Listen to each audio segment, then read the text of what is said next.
अस्सलाम वालेकुम नाज़रीन, मैं घुस कर भारत को तबाह बर्बाद कर दिया। आइए नाज़रीन वीडियो देखते हैं। भारत बहुत मुमकिन है कि ये जो भेज रहा है ड्रोन्स, इनके जरिए से वो पाकिस्तान की कैपेसिटी भी चेक कर रहा हो अपने टारगेट्स के साथ साथ कि पाकिस्तान हमें कहां तक रोक सकता है और कहां पाकिस्तान हमें नहीं रोक सकता। अभी थोड़ी देर पहले एक इत्तला और आई है और ये शाकिर इवान साहब ने दी है कि लाहौर के इलाके बरकी में एक और ड्रोन गिरा दिया गया है। ये एक और इंपॉर्टेंट खबर है, यानी लाहौर में 2 ड्रोन गिरे हैं और लाहौर में धमाके भी हुए हैं। गालिबन ये धमाके जो हैं ये इन्हीं ड्रोन्स ने किए हैं। ये गुलबर्ग का इलाका है, गुलबर्ग और कंटोनमेंट के बीच का एक एरिया जहां पे वो एयरपोर्ट है उसके नजदीक वहां पे हुआ है। दोनों ड्रोन्स को चारों तरफ से सिक्योरिटी फोर्सेस ने घेर लिया है, वहां किसी को करीब नहीं जाने दे रहे, किसी को किसी नुकसान का अंदाजा नहीं है और एक्चुअली ये धमाके कहां पे हुए हैं इसके बारे में भी कोई इंफॉर्मेशन नहीं दी जा रही और भारतीय ड्रोन ने किस टारगेट को हिट किया है इसके बारे में भी किसी किस्म की कोई इंफॉर्मेशन नहीं दी जा रही। तो नाजरीन, एक बात और मैं कहना चाहूंगा इस व्लॉग में कि इस हुकूमत को चाहिए कि फौरी तौर पे भारत को मुंह तोड़ जवाब दे, वरना यह मजाक बन जाएगा पाकिस्तान का। आपको जवाब देना पड़ेगा। अर्दली हुकूमत ने बहुत बुज़दिली दिखाई है। पाकिस्तान का वज़ीर आज़म जो है वो मुबारकबादें दे रहा था कौम को, आर्मी चीफ को, बाकी सबको कि जनाब बहुत मुबारक हो, आपने चांदनी रात कर दी। अब वो दिन के टाइम हमला करने के आए हैं तो इस दिन के टाइम में आप क्या कहेंगे शहबाज शरीफ साहब? दिन के टाइम आपकी ईद हो गई, यानी दुश्मन आपके ऊपर एक के बाद एक हमला कर रहा है और आप आंखें बंद करके बैठे हुए हैं जैसे कि नीरू बांसुरी बजा रहा था। यह सूरत हाल है शहबाज शरीफ साहब की और इनकी हुकूमत की, और एस्टेब्लिशमेंट भी ऐसा लगता है कि बुखलाई हुई है, वरना अभी तक उन्हें वापस जवाबी हमला करना चाहिए था। दुनिया का प्रेशर बढ़ता चला जाएगा जितना पाकिस्तान ताखीर करेगा। पाकिस्तान को टाइमली भारत को जवाबी हमले का जवाब देना चाहिए था, लेकिन अभी तक जवाब नहीं दिएगा। इसी कंटोनमेंट के अंदर जब पाकिस्तान तहरीक इंसाफ दाखिल हुई थी तो 2 साल से गुस्सा ठंडा नहीं हो रहा पाकिस्तान में मिलिट्री एस्टेब्लिशमेंट का, लेकिन इसी कंटोनमेंट के अंदर अब 2 ड्रोन भारत ने दाखिल कर दिए हैं, लेकिन अभी तक कोई जवाबी कार्रवाई सामने नहीं आई। नाज़रीन, कुछ और खबरें इससे जुड़ी हुई मैं आपको बता देता हूं। एक यह है कि भारत इमरान खान साहब की अहमियत को जानता है, उसे मालूम है कि पाकिस्तान के लिए इमरान खान कितना इंपॉर्टेंट है। भारतीय तजियाकार खुलकर भारतीय टीवी चैनल्स पे ये कह रहे हैं कि पाकिस्तान लीडरलेस है, इस वक्त पाकिस्तान का कोई लीडर नहीं है, लिहाजा पाकिस्तान से लड़ना इस वक्त आसान है। लेकिन एक चीज और भी भारत जानता है कि खुदा ना खास्ता अगर इमरान खान साहब को कुछ हुआ तो पूरे मुल्क के अंदर खाना जंगी जैसी कैफियत पैदा हो जाएगी और दुश्मन के लिए चीजें और आसान हो जाएंगी। मैं बार बार ये कह रहा हूं, बार बार वार्न कर रहा हूं, बार बार मैं खबरदार कर रहा हूं कि पाकिस्तान की मिलिट्री एस्टेब्लिशमेंट को अपनी जिद छोड़ देनी चाहिए। फौरी तौर पे इमरान खान साहब को महफूज मकाम पे मुंतकिल करना चाहिए।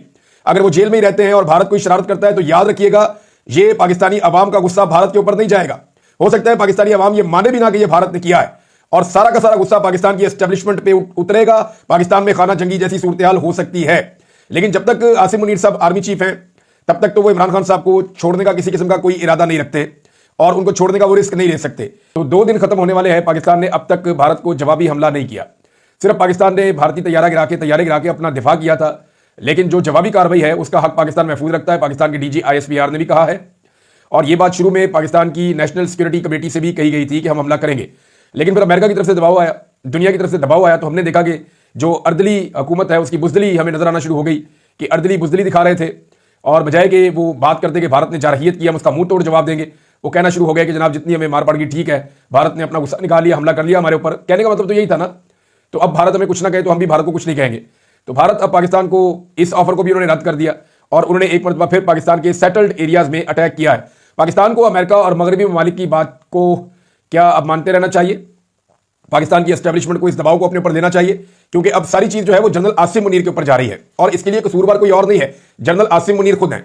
अगर सिविलियन की आदत ये सारी जिम्मेदारी अपने ऊपर लेती जंग की माहौल की और ये सारे खराबे की तो वो जिम्मेदार होते, लेकिन आसिम मुनीर साहब ने इस माहौल में अपनी प्रोजेक्शन और प्रमोशन बहुत बड़े पैमाने पर करवाई।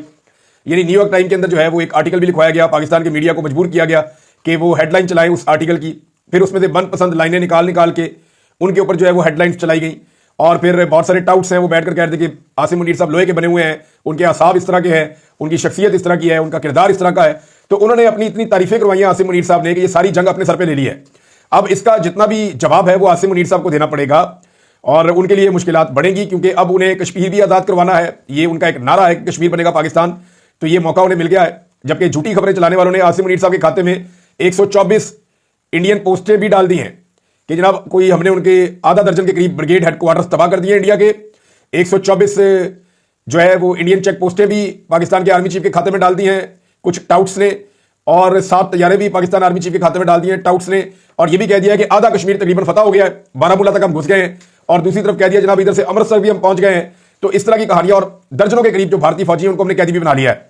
अब ये सारी चीजें जिन लोगों ने कही है उन्होंने आर्मी चीफ के साथ जो है वो तारीफ करने के चक्कर में उनके साथ नेकी नहीं की, बल्कि उनके साथ जुर्म किया है और उनको मुश्किल से दो चार किया है। अब पाकिस्तानी जो है वो उसी तरह की कारकर्दगी का मुजाहरा चाहते हैं जिस तरह के दावे किए गए थे। पाकिस्तान के मीडिया को और दीगर लोगों को यह कहा गया था आर्मी की जानिब से, उनकी आला क़यादत की जानिब से कि जनाब बहुत अटैक जो है वो हम भी करेंगे और 8 अटैक हम करेंगे, हमने जो इलाके हैं जो एरियाज हैं उनको लॉक किया हुआ है और हम हमला कर देंगे, हम सोचेंगे नहीं। लेकिन उस वक्त से लेकर अब तक पाकिस्तान ने वो हमला नहीं किया। अब ये ड्रोन पाकिस्तान में क्यों आ रहे हैं, किसके पीछे आ रहे हैं? देखिए, मैंने क्राइम रिपोर्टिंग की है और वॉर रिपोर्टिंग भी की है, तो कुछ चीज़ों का तो मुझे आइडिया है। इंडिया ये ड्रोन जो भिजवा रहा है, मैं इन इलाकों को भी जानता हूं, इन एरियाज के बारे में मुझे कुछ ऐसी चीज़ें पता हैं जो मैं अभी डिस्क्लोज नहीं करना चाहता। लेकिन ये बात ठीक है कि इंडिया बहुत मुमकिन है कि अपने कुछ टारगेट्स के पीछे आ रहा हो। इंडिया ने गुज़िश्ता चंद सालों में, यानी 2021, 22, 23, 24, 25 में, इन सालों में 3-4 सालों में इंडिया ने अपने बहुत सारे टारगेट पाकिस्तान में हिट किए हैं। यानी ऐसे लोगों को इंडिया ने पाकिस्तान में कत्ल किया है जो खालिस्तान के हक में थे या जो इंडिया में कश्मीर में जहाद के हक में थे। तो यहां पाकिस्तान के अंदर किलिंग की है इंडिया ने, और जिन लोगों को इंडिया समझता था कि वो इंडिया के लिए मुश्किल पैदा कर सकते हैं उन्हें यहां पाकिस्तान में कत्ल किया गया। जैसे कि जो टाउन में एक सिख रहनुमा को कत्ल किया गया और बहुत सारी जगहों पर इस तरह के कत्ल होते रहे। रावलपिंडी में कत्ल हुए हैं, कराची में कत्ल हुए हैं और पाकिस्तान के लैंडस्केप पे लगभग 20 के करीब मर्डर किए हैं भारत ने, और भारतीय मीडिया ने उसको बड़ा ग्लोरीफाई किया था कि जनाब कमाल काम हुआ है। तो भारत जो है वो पाकिस्तान के अंदर पहले से अपने टारगेट अचीव कर रहा था और अब भारत को कोई ना कोई तो उनकी इंटेलिजेंस है जिससे उनको पता है कौन सा बंदा कहां है। तो शायद वो अपने टारगेट सेट करने के लिए इतने बड़े पैमाने पर ड्रोन्स पाकिस्तान भिजवा रहे हैं। अच्छा, ये जितने भी हमले हुए हैं ये सुबह 4 बजे से 7-8 बजे के बीच में हुए हैं, यानी दिन दहाड़े भारत अब आया है, रात के अंधेरे में नहीं आया, और उसने अपने ड्रोन भेजे हैं। और या तो वो अपने टारगेट हिट करना चाहता है भारत, एक बात यह है, या फिर भारत पाकिस्तान की एयर डिफेंस की सलाहियत को चेक कर रहा है कि क्या पाकिस्तान हमें बॉर्डर पर रोक पाएगा या नहीं रोक पाएगा। देखिए, ये बहुत इंपॉर्टेंट है, इसको आपको समझना पड़ेगा कि डीप इनसाइड आ गए हैं भारतीय ड्रोन्स। इससे पहले जो भारतीय मिसाइल्स हैं वो पाकिस्तान के अंदर आए थे, भावलपुर में बहुत अंदर आकर उन्होंने तबाही फेरी, शेखपुरा में बहुत अंदर आकर उन्होंने अटैक किया, मुरीदके में बॉर्डर से बहुत अंदर आकर उन्होंने अटैक किया। तो जब इतना अंदर आकर उन्होंने सियालकोट में हर जगह पे उन्होंने पाकिस्तान के अंदर अटैक किया और पाकिस्तान नहीं रोक पाया, तो सवाल यह पैदा होता है कि हमारी कैपेसिटी हमले को रोकने की, उसके ऊपर सवालिया निशान पैदा हो गया। अब भारत बहुत मुमकिन है कि ये जो भेज रहा है ड्रोन्स, इनके जरिए से वो पाकिस्तान की कैपेसिटी भी चेक कर रहा हो अपने टारगेट्स के साथ साथ कि पाकिस्तान हमें कहां तक रोक सकता है और कहां पाकिस्तान हमें नहीं रोक सकता। अभी थोड़ी देर पहले एक इत्तला और आई है और ये शाकिर रवान साहब ने दी है कि लाहौर के इलाके बरकी में एक और ड्रोन गिरा दिया गया है। ये एक और इंपॉर्टेंट खबर है, यानी लाहौर में 2 ड्रोन गिरे हैं और लाहौर में धमाके भी हुए हैं। गालिबन ये धमाके जो हैं ये इन्हीं ड्रोन्स ने किए हैं। ये गुलबर्ग का इलाका है, गुलबर्ग और कंटोनमेंट के बीच का एक एरिया जहां पे वो एयरपोर्ट है उसके नजदीक वहां पे हुआ है। दोनों ड्रोन्स को चारों तरफ से सिक्योरिटी फोर्सेज ने घेर लिया है, वहां किसी को करीब नहीं जाने दे रहे, किसी को। जी तो नाज़रीन, ये थी आज की वीडियो। उम्मीद करती हूँ आप लोगों को वीडियो अच्छी लगी होगी। वीडियो के बारे में अपना फीडबैक जरूर दीजिएगा। मिलते हैं अगली वीडियो में, तब तक के लिए खुदा हाफिज़।